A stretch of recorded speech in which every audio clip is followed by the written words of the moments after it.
Hello and welcome to Comic Solving Problems. I'm Stephen Allen. And I'm Eric McElroy. Good evening. Yay! Welcome along. Get yourself subscribed to the main YouTube. You can get on there for the chats as well. This is your twice weekly comedy show type thing where we look at the problems in the news, we look at the problems you sent us, and we sort that shizzle out, I believe is what the young people would say. If during the show you're enjoying it, spread the link around, send that little YouTube thing around, or wherever you're watching it, share it on social media. Let's get some eyes in the direction of our solutions, because we're going to be sorting out a lot of problems here. Also, as the show goes on, we will be mentioning that you can chuck some money in the Ko-fi, but we'll mention that more after we've made you laugh at least once. It seems rude. Oh, shit. Only once. After then we can start begging. Okay. Yeah, so share it around. Get ready for the begging coming up later. If anyone's actually pre-bought tickets as well, thank you to you. It's always nice to have your eyes in here. And I think it's time to jump in. I think I've covered all the basics. So, Eric McElroy, first problem. Take it away. Thank you very much. Yep. I think it's a tenner per laugh. Is that right? At this rate, yep. Yep. Okay, cool. Yes. Well, hello, Steve. Good evening, everyone. This is a problem. Steve, how do you maintain credibility in a very incredible time? Oh, don't know. Yeah.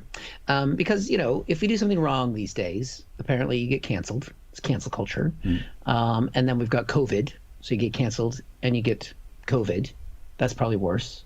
And then there's probably in between the two things where you could get COVID, so you could get canceled, which is exactly what happened to Kay Burley, the Sky News reporter, which we can see here. She has been told that she's going to be off air for the next 6 months after she breached COVID guidelines because she turned 60 years old. Now, we're going to see Kay in a second. Did you know she was 60?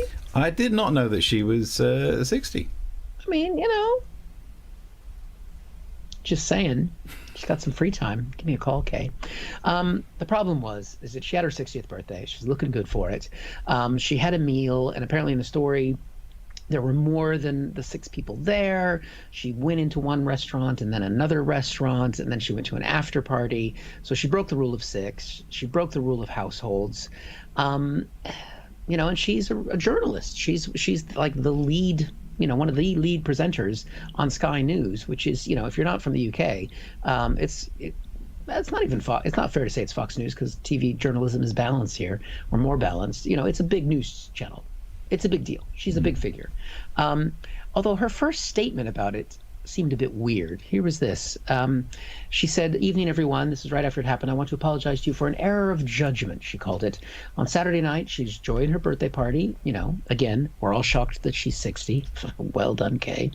In a compliant restaurant, which I don't know what that means, if it's a well-behaved restaurant. And she's embarrassed to say that later in the evening, I inadvertently broke the rules. Like 3 times, based on more information that we've gotten. She'd been waiting for a taxi at 11 p.m. to get home, desperate for the loo, briefly popped into another restaurant to spend a penny, which for non-British people, that means she took a shit? Is that what that means? No. I never understood that phrase. I don't think that means take a shit. I do think the 2/2 means she had a dump, had a wee, had a dump again. And she said, I can only apologize. So, I don't know. Should we punish her for having a poo? I guess that's the question. The problem is that she has been incredibly good, I think, at holding the government to account for its reaction to COVID.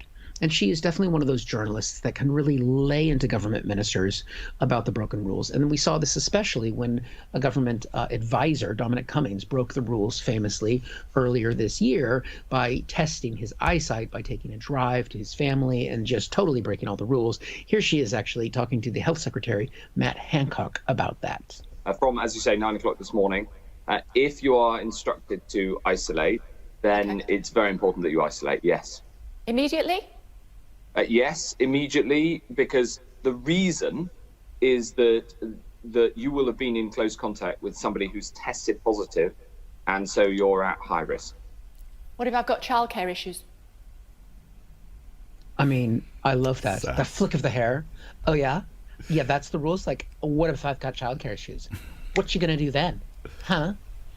I mean, she was so good at calling these guys out. I loved watching her do this because she was a badass. She's a badass, nearly 60-year-old woman who is making these guys sweat. And she could be tough on everyone. Just have a look at this. Jonathan Van Tam guaranteed that Father Christmas will be one of the first people to get the vaccine. I checked, and he's 1,749 years old.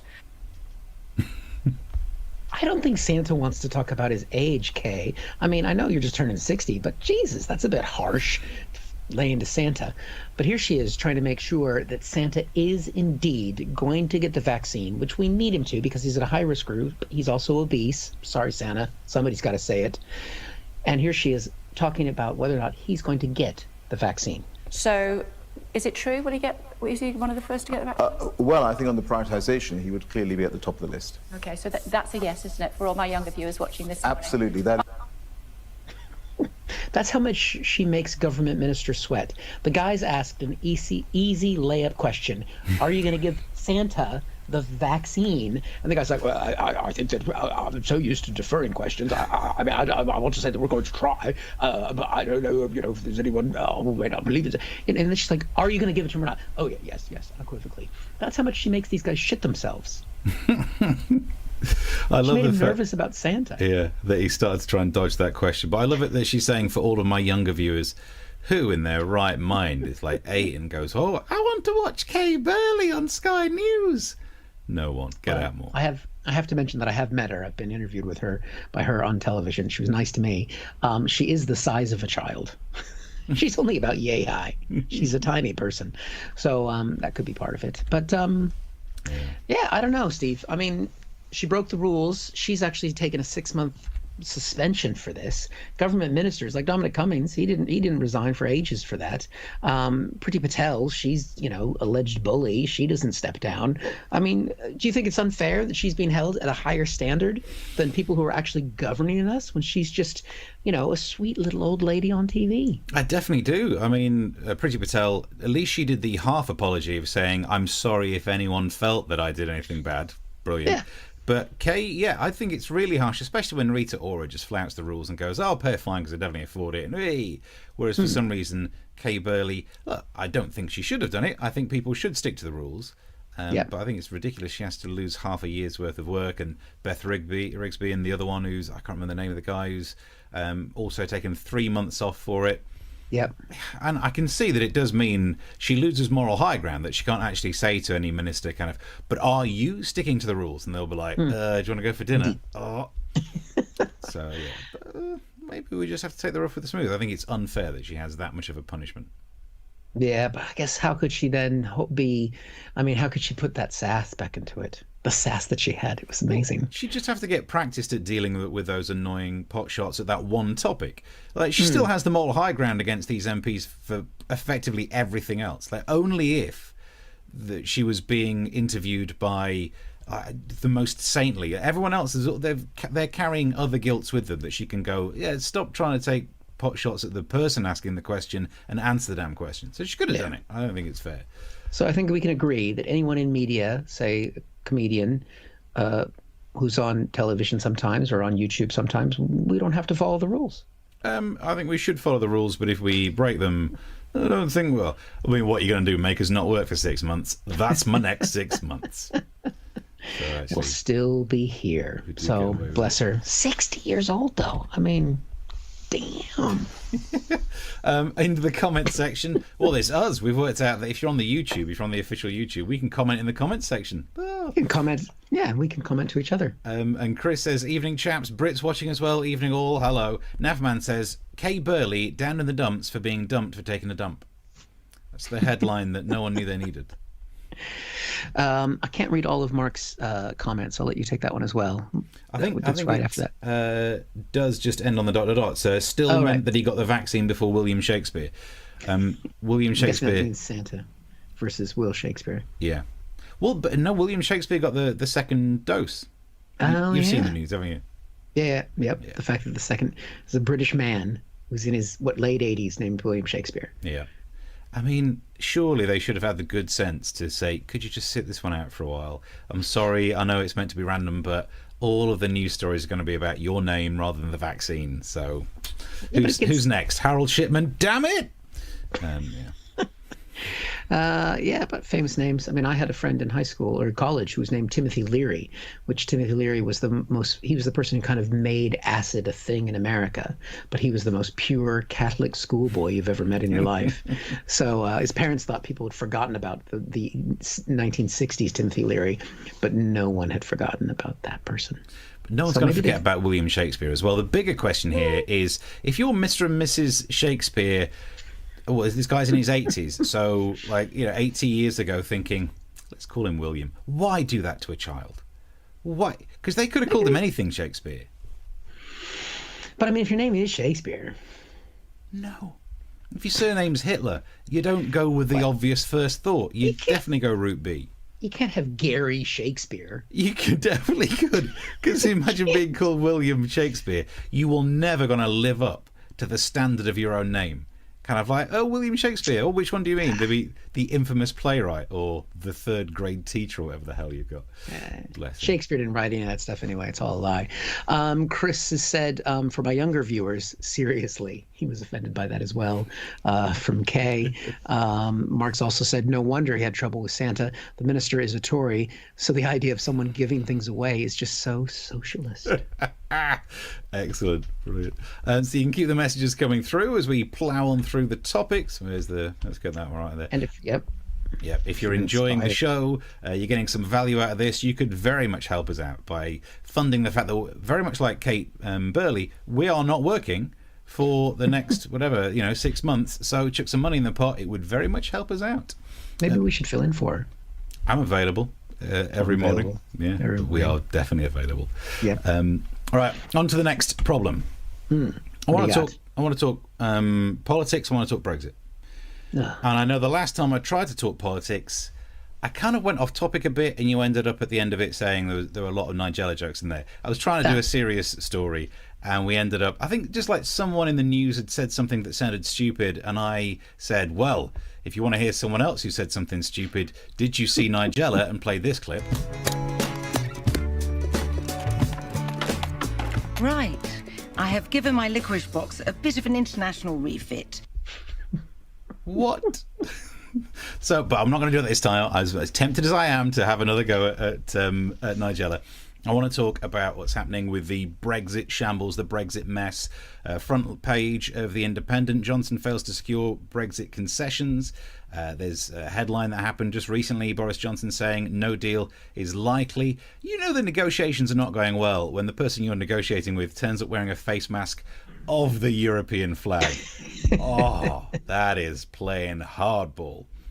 So look, it is so late in the day now. We're nearly at the end of the year. This is an absolute mess. And people have been saying, where's the oven-ready deal now, Boris? Oven-ready's too late. We don't have time to put it in the oven. We'd need a microwave-ready meal. And if you want to hear someone say the word microwave, very strangely, you need to watch Nigella. A bit of milk, full fat, which I've warmed in the microwave. What? The microwave. Posh people, man. Every time I watch her, I can't understand it. And look, I am still convinced she's losing the plot live on TV. That TV show, Cook, Eat, Repeat, is just watching someone having a breakdown in real time. In the same episode, she also said this.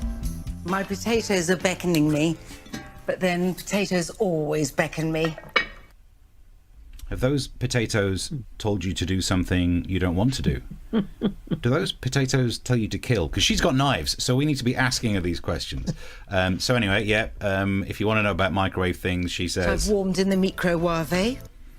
Microwave. And what bothers me about that is that posh people go around as if somehow we common northerners don't speak properly. Like, I think you'll find it's pronounced restaurant. Is it? Well, I wonder how you'd pronounce it with a broken nose, because we're about to find out. Why? I don't know why they presume that if we say bath, oh, no, you're getting it wrong. Whoa. These posh people go around pronouncing things like microwave. Posh people think that their surnames are pronounced Coburn and Ramsbotham. No, they're not. Cockburn, Ramsbottom, shut your face, you posh git. So, bearing in mind we're dealing with... The microwave. The microwave. I've realised, as ever on this show, it's no point just being angry bloke about it. Turn and face the storm. Use it. So, because I'm not getting many people watching my spin-off YouTube show, Cooking with Steve, because we've done a lot of sketches that are cooking based. So now I'm taking on some of that advice from Nigella, and she has now informed my latest episode of Cooking with Steve. Hello and welcome to Cooking with Steve. Now today we won't be using the microwave, but you will need a conventional oven. For the bread you'll need access to a toaster, and for the drink afterwards, the café maker. All of that after I've hated myself for talking this way, so stab myself in the tongue with this knife. Thanks. Posh people, man. Posh people. Honestly, she looks like microwave. You can kiss my backseat, eh? That's the only thing I've got to say on that. You've gone posh. Yeah, I've gone posh. I sound posh. Yeah. Flipping posh people. You've gone posh. So that was still not about Brexit. Oh, yeah. Yeah, good point. Well made. But I think I'm dealing with the serious issues. Yes, and to be fair, you were more coherent in that British or that Brexit conversation than the Prime Minister was today. Yeah. With our Australian-style deal, which I explained to my wife is no fucking deal. So good at it. What a great euphemism. Yeah. So Australia means nothing. Yeah, I've never watched her show. I'd never watched a full episode of anything until this latest series, and she was in the news for using a banana peel in a recipe. Okay. And I thought, okay, you know, she's doing it to get in the papers and whatever. And then started to watch the episodes because it was on. I was like, oh, let's watch one of these. And I then just started to realise, nah, she's losing the plot. She's eating banana peels. She's talking to her flipping potatoes. Losing the plot. Everybody's had a hard lockdown, Steve. Yeah. And when you're that posh, it's even harder. Right, we'll take a look at the comments. Don't forget to subscribe to the channel. It's right there. Scrolling back here. What have we got back to? I can say that Jack says, I once met someone called Bruce Slee. How could the parents do that? Yes, exactly. You got to blame the parents. Britt says, at least the second person to get the jab wasn't Mr. Ben Dover while we ram this needle in your butt cheek. That would have been great. Classic. Ben Dover. One of my sisters, the one who's no longer with us, once went to a doctor who was called Dr. Payne. And you just think, no, again, change your name. How do you not see the problem with the PR? Yeah, they must enjoy it at some level. Yeah, I guess so. Yeah. Sal says my fave Shakespeare is Wayne the Weird Shakespeare. Exactly. You see, you don't have to be called William if you got the surname. Yeah. I guess so, but Gary Shakespeare. Martin's asking us if we'll be bringing this show to Edinburgh next year. We haven't talked about it yet. Steve, no. What you thinking? We did this year, technically, via the internet. Technically. But if there's an actual Edinburgh, I think maybe. I don't know.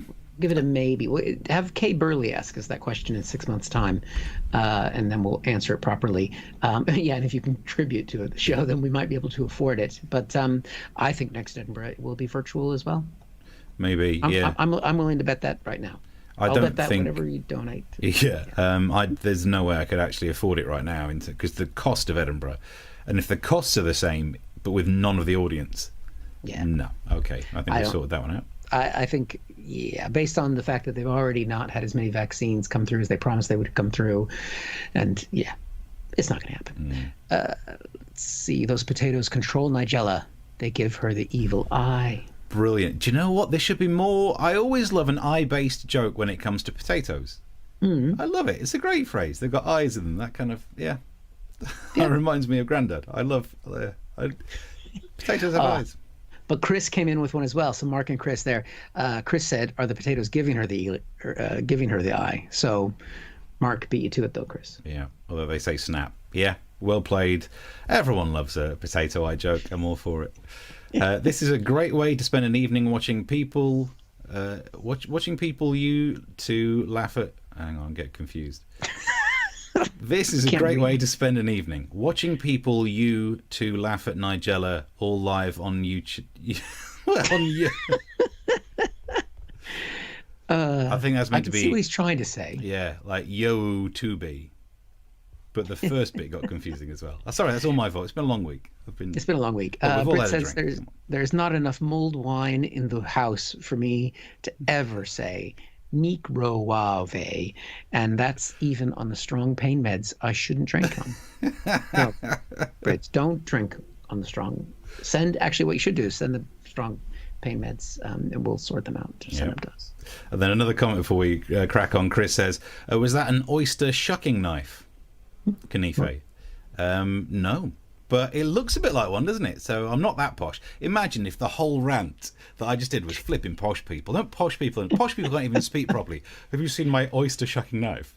I have not socially climbed that much, don't you worry.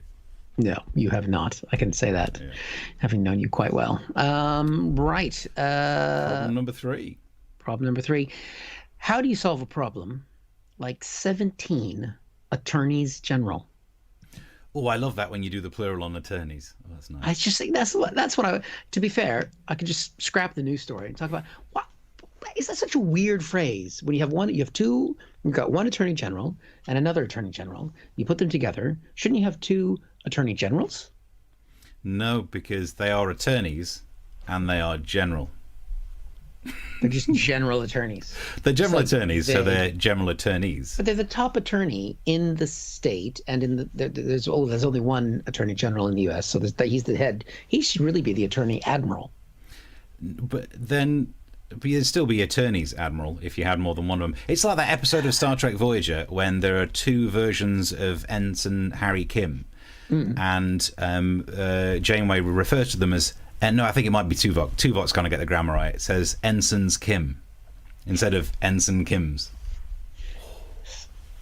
Anyway, that's not what the story's about. Basically, there's 17 attorneys general and Donald Trump who are now suing the rest of America. Here's the headline. Trump and 17 states back Texas in a bid to undo his election loss in the Supreme Court. And this goes off the back of Trump actually sending a tweet with just one word, overturn, which means you can't overturn an election you won, Donald. So that means you're admitting you lost. Yeah. You're a loser. But basically what these states are doing, these are states that Trump won. They are now suing the states that Trump didn't win to say that those votes shouldn't count. And then Trump would become president. Wow. Which is true. I mean, if you remove the states and you remove the votes that you didn't get, you're the winner. Nice. I mean, he's not wrong. You can't say Trump is stupid. You can say he's a fascist, but you can't say he's stupid. Now, the thing is, look at that headline again. What I like about that's in the Jakarta Post. As in, this is worldwide news now, which is what makes this so terrifying. Because normally America likes to say, like, we're the best democracy and you should do what we do because we're the bestest. I mean, England says they're old and stuff, but whatevs. Like, we're the best.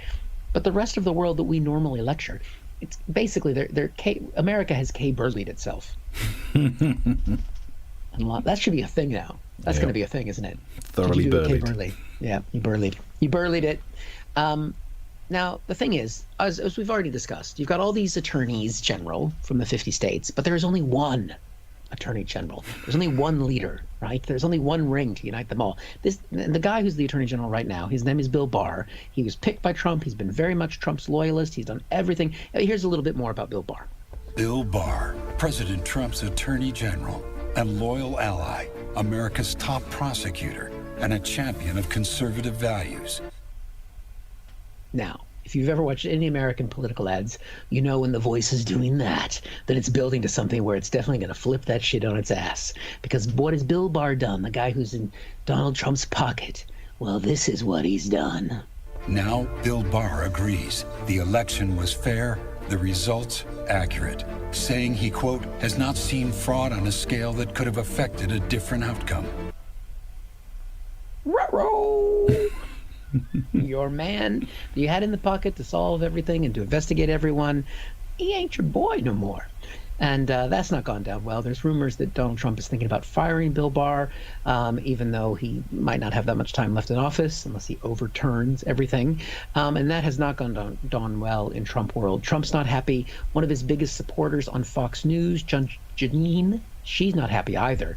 Here she was this weekend. And you, Mr. Barr, are so deep in the swamp, you can't see beyond your fellow reptiles.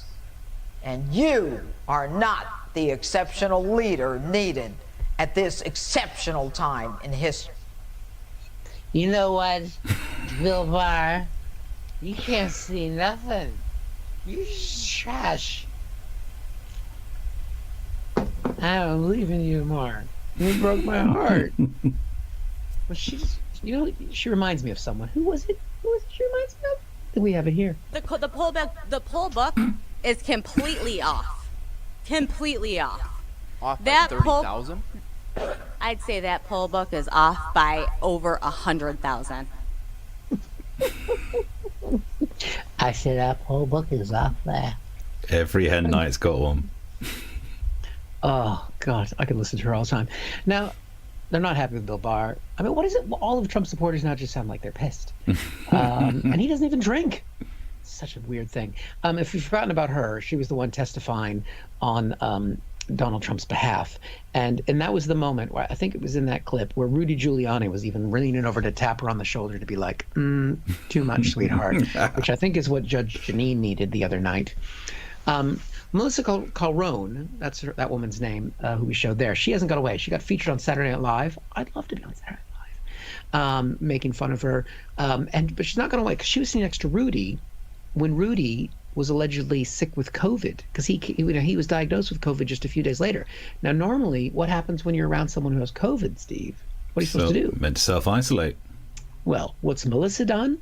You can see here, she's refused to self-isolate. I mean, of course she has. She thinks dead people are voting and the votes for Biden were imaginary. Why would she believe in COVID? Wow. It's almost like she's a massive dick. She'll only get tested if One American News Network, which is the right-wing version of Fox News, or Trump tell her to. Imagine being so special that the only person you'll take rules from is the president. Yeah, but she's safe, I think, because both her and Judge Janine, when you have that much alcohol in your blood, COVID can't infect you. Bleeding hand gel. Oh, nice. There we go. Attorneys General. Yeah, there's a message in there about actually who's the we did get a message saying 17 attorneys general. It's like the new version of 12 Days of Christmas. So. I did think about trying to do something off the back of that, but Mark, I was lazy. Yeah. Hey, these the song ones take ages. They take ages. And don't have that.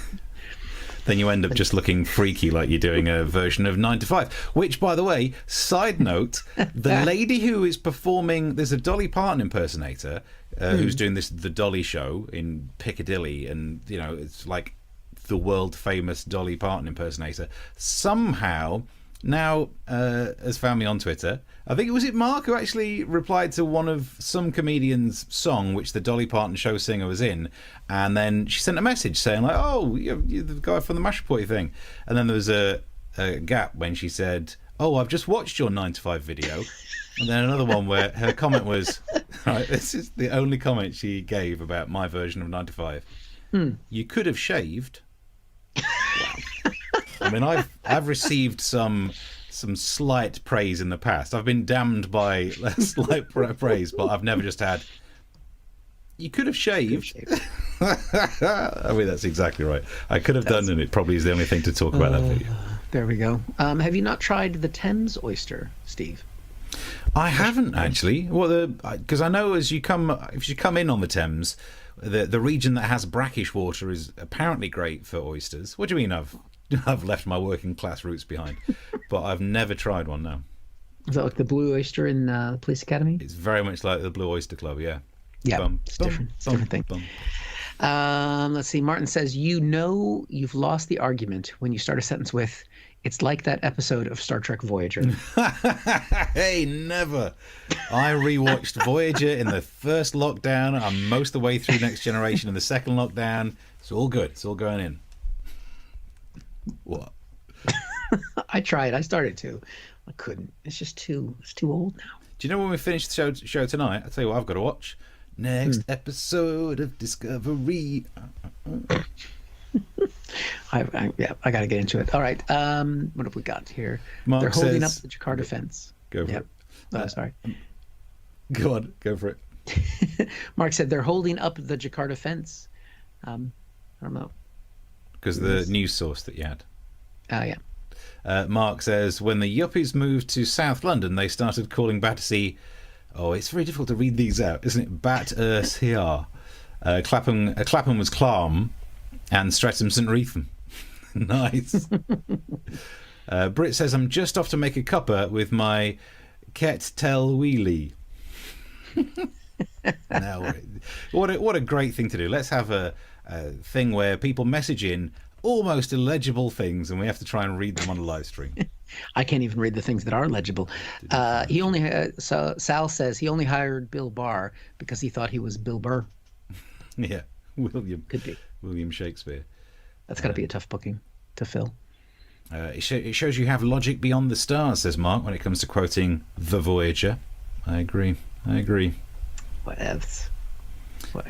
Let's have a look. Mark said, yeah, it was her version of Jolene, which actually, to be fair, was a better pun than I came up with. When we knew that Dolly Parton funded a vaccine, she did a version where the word vaccine and Jolene rhymed and were replaced. Yeah. And I went off down some alleyway of researching 9 to 5. And she shaves before performances, so it helps. Well, we don't know we don't know that. Should it be Keatley? The Keatley. I shall pop on the Keatley and have a cuppa. And Jack says that 17 Attorneys General could be a rugby song, which may or may not. I mean, you're asking. Do you know what a rugby song sounds like, Steve? The things that people sing when they watch rugby. I'm aware of sports, just because. That's a very vague response. Kay Burley would not let you get away with that response. They're the songs that you sing at rugby. That doesn't tell me anything about the songs. What's she going to do about it? She's at home for 6 months. She's going home in a... Anyway, is that a rugby song? Yeah. All right. So, if you're enjoying the show, by any stretch, chuck some coins in our pot. It would really help fund the various... And what's the latest goal? Because on Ko-fi, there's a goal available. Oh, yeah. Let me see. We do have goals. Hold on. I forgot what it is now. That's how close it is to our hearts. We change it up. It is appreciated. We just don't pay attention to it. The next goal is a new stretch trousers. Because it's been a long time, long lockdown, and now we're starting to get the occasional live gig, and we do need new, slightly bigger clothes. Yeah. So, can you help? Awkward. Yeah, I'm going to go back on the diet again because I've got a gig in like 2 weeks, and I'm just going to be too fat on stage. Because here, perfectly fine. Look at that. This jacket don't fit, but no one's asking me to close it. Nope, I ain't standing up right now. You don't want to see what I got on. Right. So, chuck some money in the pot would be appreciated. Keep spreading the word. Keep sending some messages. On to another problem. Here we go. And I say another problem. I'm going to have a proper go at it this time. I want to try and talk about the EU. And I'm going to avoid don't mention the Nigella. I'm going to try and talk about the EU. So, same headline again. Johnson fails to secure Brexit concession. I tell you, when you're going to negotiate with someone who's got their mask that's the European flag. Okay, I've already done that one. So, instead, why don't we look at the front page of the Telegraph? This might be my favourite picture that any newspaper's ever used. Because it looks like a publicity shot for a Richard Curtis rom-com. She was the president of a council he was trying to leave, but something kept bringing him back this fall. That would be a great film. I watched. He goes bumbling, being all British. They have some sort of romance. But seriously, it looks like it's turning into a massive mess, and it's going to cause us problems. We can't just sit here and laugh at it, because the Eye tells us that food costs could rise by almost £60 a month if we don't get a deal. Oh yeah, because that's fine. We can all just stomach the extra 60 quid, given that no one's got any work and food's already expensive enough. While we're talking about food, front page of the Mirror today, they're stockpiling. Tesco is stockpiling in case of a no deal, which shocked me. Tesco, if you're watching, and I know you're a big fan of the show, How have you not already stockpiled for lockdown 1, lockdown 2, and the 15 other deadlines that were missed to do with Brexit? If you've not stockpiled by now, what have you been waiting for? This spare room that we broadcast in, over there, it's mainly on this side tinned goods, that side toilet roll. Which when you look at them both all in one, you kind of think like, oh, it's just the two ends of the same story. Like, you're in a tin now, but you're going to end up over there next to that thing. So also, here we go, this is the app that I have of the Metro. Britons could face an EU travel ban. And what I really like about that story is, it's nice to get a headline where you're not really sure if it's a COVID story or a Brexit story. I don't know. Like, it could be either. It's the two biggest stories. They're both impacting our life. Which one is it? Well, turns out a little bit of both. A little bit of column A, a little bit of column B. Because we leave the EU, the COVID rules means that we might not be able to get into Europe. I like that. It's like a mashup. It's like a crossover episode. Like when some character from Cheers travels to Seattle to see Frasier. It's like, oh, it's a crossover one. It's quite nice. But it is an absolute mess. I can't believe we've got to this stage. We were talking before we came on the show, on air, if that's what you call this, about we'll both be on radio and stuff in the future talking about this. And I wouldn't have minded as much if the narrative was always probably not going to get a deal. But we were lied to. We were promised it would be the easiest deal.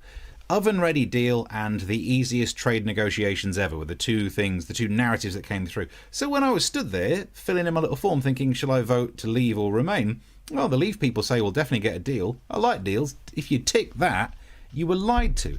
And now they'll move the goalposts and they'll say, well, it was never going to happen and we don't need one anyway. That's not...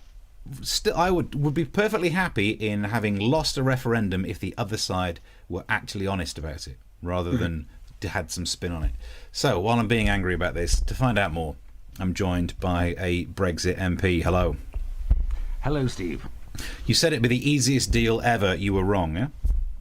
No, we weren't wrong. This is the easiest deal in history. Then why hasn't it been done yet? Well, it's because the Europeans haven't gone along with everything we asked. If they would have just acquiesced to all of our demands, we could have had this wrapped up in no time, in the oven, gas mark 6, bish bash bosh, everyone's eating brie. That's not really how deals work, though, is it? But if it would have gone like that, it would have been the easiest deal in history. Besides, we don't need a deal with Europe. We can have deals with other markets. And how are those coming along? Mixed bag. Some of them don't want to go along with everything we're asking. So, yes. What are the EU doing that's causing the problem right now, then? Yes, the EU are being intransigent, refusing to break some of their red lines. And are we going to cross our red lines?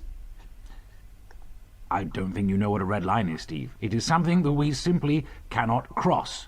Read a book. And besides, we simply have to deliver on what we promised during the election. That we get a deal? Yes. And are we going to get a deal?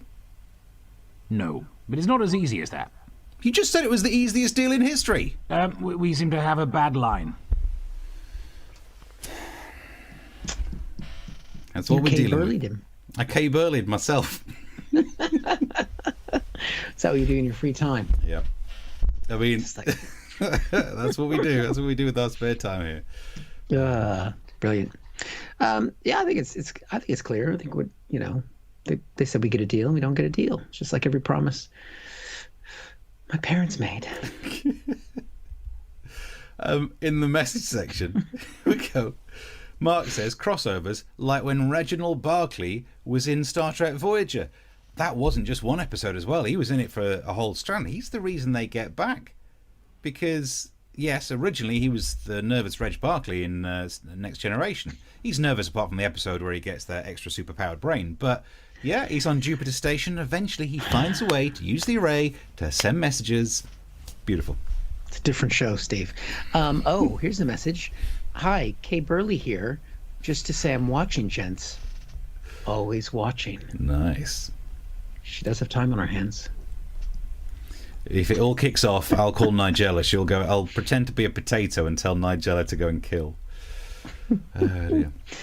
Let's see. And Mark says, and you're worried about your suit, Steve. I'm guessing this is aimed at you. Johnson looks like he grew out of it 15 years ago. Oh, I know. It's such a costume for him, isn't it?